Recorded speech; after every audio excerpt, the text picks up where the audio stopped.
Hello, everyone, and welcome back into the return of the Mitch McVey Show. I know those who follow this have been very excited and anticipating the return. This semester, I will be joined by my friend Andy Ramirez for this season's episodes. I hope he's brought his A game, can provide a little bit of expertise as well as what I'm bringing to the table.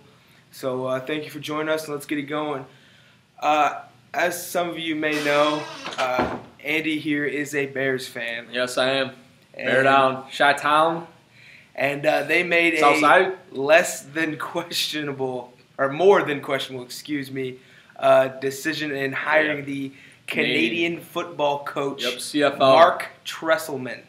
Trestman, yes. Trestman. Andy, what are your thoughts on the hiring? Particularly, I'm not that fond of the hiring, but from the pool of coaches that were available, I think that was the best hire possible. I'm going to tend to disagree with you there. Yeah. I think he's very qualified. Spent some time good with quarterbacks, working with a lot of great quarterbacks: Steve Young, Brett Favre, Jake Plummer, Rich Gannon. The list goes on. Won a Super Bowl with John Gruden down in Tampa Bay, but he's been in the Canadian Football League.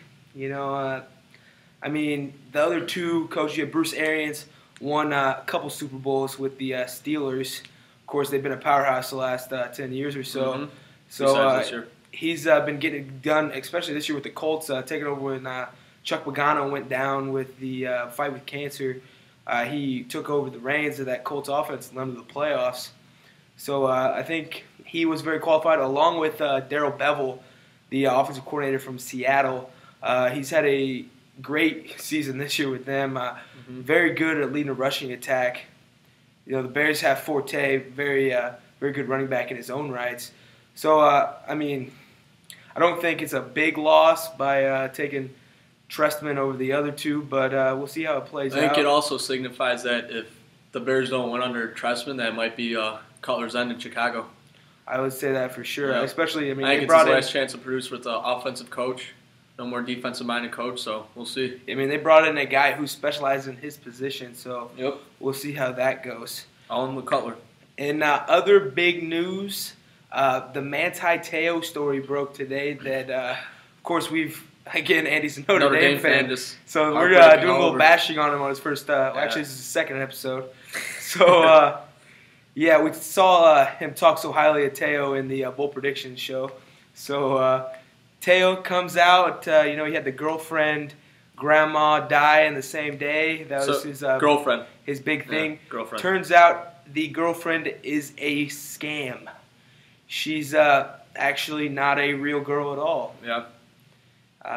That's a little bit of a shocker. Interesting I still think issue. of Manti as a football player in high regard, but I mean, you have to be like somewhat stupid to call the girl love of your life and you've never seen her and you just talked to her on the phone a couple of times and known her over the internet. He made it sound like he was dating the girl for 4 years, then she got diagnosed with cancer and he stuck by her. That's what I thought.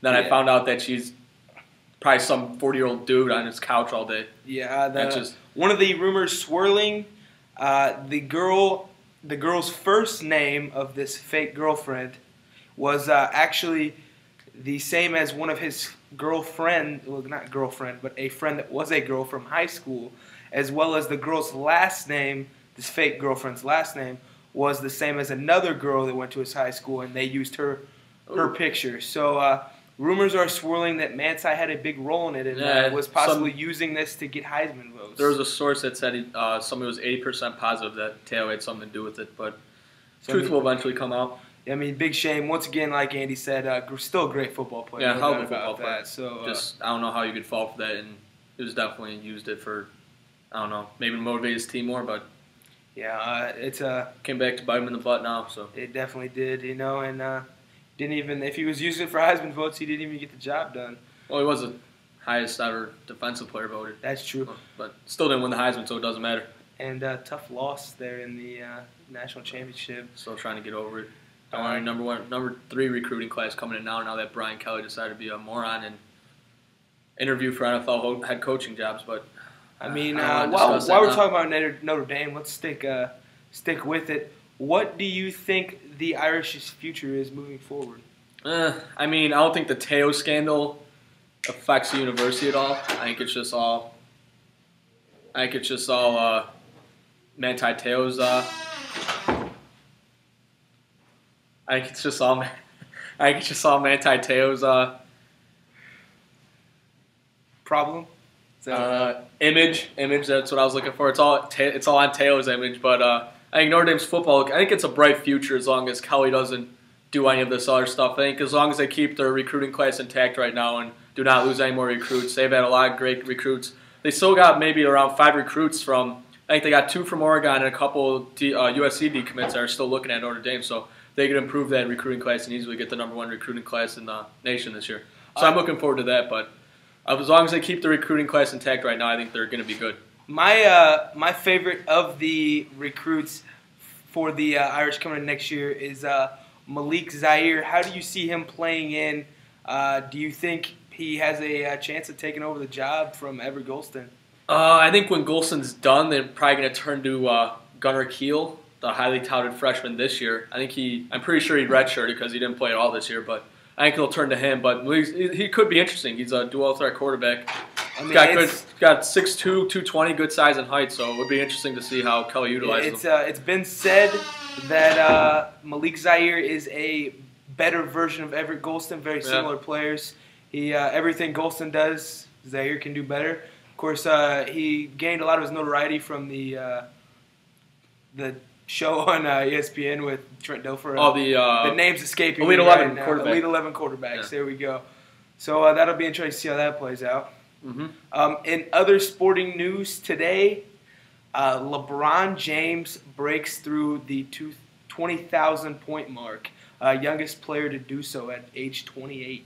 Yeah, it's impressive feat. I personally don't care for LeBron. I do not. Honestly, I don't. I mean, I think he's the best basketball player on the planet. But personally, of LeBron, if you ever watch this, I don't like you, and I never will. I hope Derrick Rose shuts you down and embarrasses the Heat in front of everybody. I don't like you. But he will never watch it, so it doesn't really matter. But if he does come across it, I don't like you, LeBron. Never will either. Maybe that'll get some more views. You're a traitor from your hometown Cleveland. Yeah, maybe it will. I mean, we should name it like calling out LeBron James. But yeah, so that was good. We had some more little things happen today. North Carolina goes down to North Carolina State. Well, that was a couple games back, but North Carolina lost today. I don't remember who they played off the top of my head. That's escaping me. Yeah. But they'd been playing better basketball as of late, so that was a big one. We had in baseball, we had Matt Harrison remaining a Texas Ranger, signing a $55 million deal. I mean, he's been a solid middle of the rotation guy for them. But 19 wins last year. I don't know if he's worth the $55 million. I think they should have let him pitch another year. I think he might be a one-year wonder. I mean, but we'll interesting. See how it plays out. I mean, they've lost a couple big pieces here the last couple of years, losing C.J. Wilson and Josh Hamilton to the rival Los Angeles Angels. So we'll see how that works out. Got rid of Michael Young. Also got rid of Michael Young. That is true. Matt Morse is going to Seattle from the Washington Nationals in a 4-team deal. Is he really? Yes. I didn't even know that. I mean, there you go. You find things out, don't you? So that will pretty much wrap up today's show, I think. Feel free to join us tomorrow. We will be doing the Super Bowl picks. Should be a fun show to watch. Yep. So thank everyone for tuning in. It was probably a little rough today, our first show getting back at it. Mm-hmm. I'd like to thank Andy for joining me this semester, and I hope you continue to watch. Have a great day.